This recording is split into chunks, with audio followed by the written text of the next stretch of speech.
Menjelang Piala AFF, media Vietnam terus memantau skuad timnas Garuda.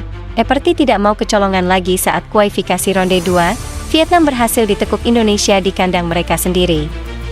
Disebut rival abadi Vietnam di ajang Piala AFF 2024, disebutkan bahwa media Vietnam secara khusus menyoroti punggawa timnas Garuda.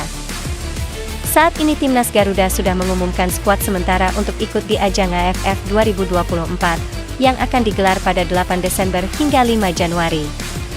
Piala AFF 2024, semakin mendekat pelatih Shin Tae-yong baru-baru ini sudah mengumpulkan para pemain untuk ikut pagelaran sepak bola Asia di ajang AFF 2024. Media Vietnam pun terkejut dengan keputusan Shin Tae-yong. Pelatih timnas Indonesia Shin Tae-yong menurunkan skuad muda untuk menjalani Piala Asia Tenggara yaitu AFF atau Asian Cup 2024. Media Vietnam tersebut lantas membahas pemain naturalisasi timnas Indonesia. Media Vietnam lantas menyoroti 3 pemain naturalisasi timnas Indonesia yaitu Justin Hapner, Ivar Jenner dan Rafael Struijk. Namun Rafael Struijk bisa baru bergabung di Piala AFF dari semifinal, yang berarti dia akan absen saat Indonesia melawan Vietnam di fase grup. Posisi ini dinilai sangat menguntungkan bagi Vietnam yang sudah lama menggelar latihan untuk ikut ajang Piala AFF.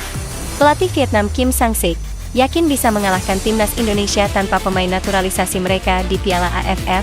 Indonesia bergabung di grup B yang diikuti Filipina, Vietnam dan Myanmar serta Laos. Walaupun tidak fokus Piala AFF, timnas Indonesia tetap kandidat tim yang akan lolos semifinal, tapi mereka akan kesulitan melawan Vietnam karena timnas Indonesia tidak membawa skuad terkuat, ujar Bongda.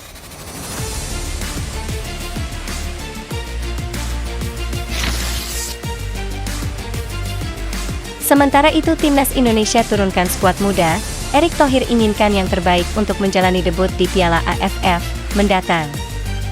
Pelatih timnas Indonesia Shin Tae-yong memanggil sebanyak 33 pemain untuk persiapan timnas Garuda jelang tampil pada Piala AFF 2024 mendatang. Dari 33 pemain hanya 3 pemain yang sebelumnya tampil di Piala AFF, yakni Pratama Arhan Marcelino dan Asnawi Mangku Alam. Mungkin kita tahu sendiri bagaimana Shin Tae-yong, yang sangat suka dengan bereksperimen dengan skuad Garuda, dan Shin Tae-yong juga mengambil keputusan membingungkan. Namun di balik itu semua Shin Tae-yong patut diapresiasi telah membawa timnas Garuda sampai sejauh ini. Soal materi pemain yang diturunkan Shin Tae-yong juga mendapat restu Ketua Umum PSSI yaitu Erick Thohir.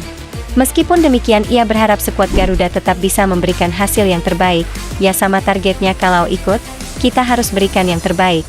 Dan ini kesempatan pemain muda kita untuk bisa mulai menggantikan para pemain senior kita, kata Erick Thohir selaku Ketua Umum.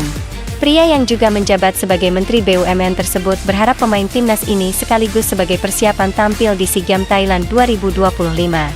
Kita sendiri tahu sepak terjang Erick Thohir, bukan masalah jika kita memilih pemain muda untuk ajang Piala AFF nanti. Timnas Indonesia akan menjamu Myanmar pada pertandingan pertama Piala AFF 2024. Kabar baik timnas Indonesia adalah negara di atas ranking FIFA 100 dunia yang menang di babak 3 kualifikasi Piala Dunia 2026. Momen itu terjadi pasca Indonesia bisa mengalahkan Arab Saudi dengan skor 2-0. Ya di posisi ini kita sudah melangkah jauh. Sementara itu di Piala AFF timnas Indonesia hanya mengirimkan pemain TC, hingga media di luar sana menilai Indonesia ikut ajang AFF hanya untuk latihan saja.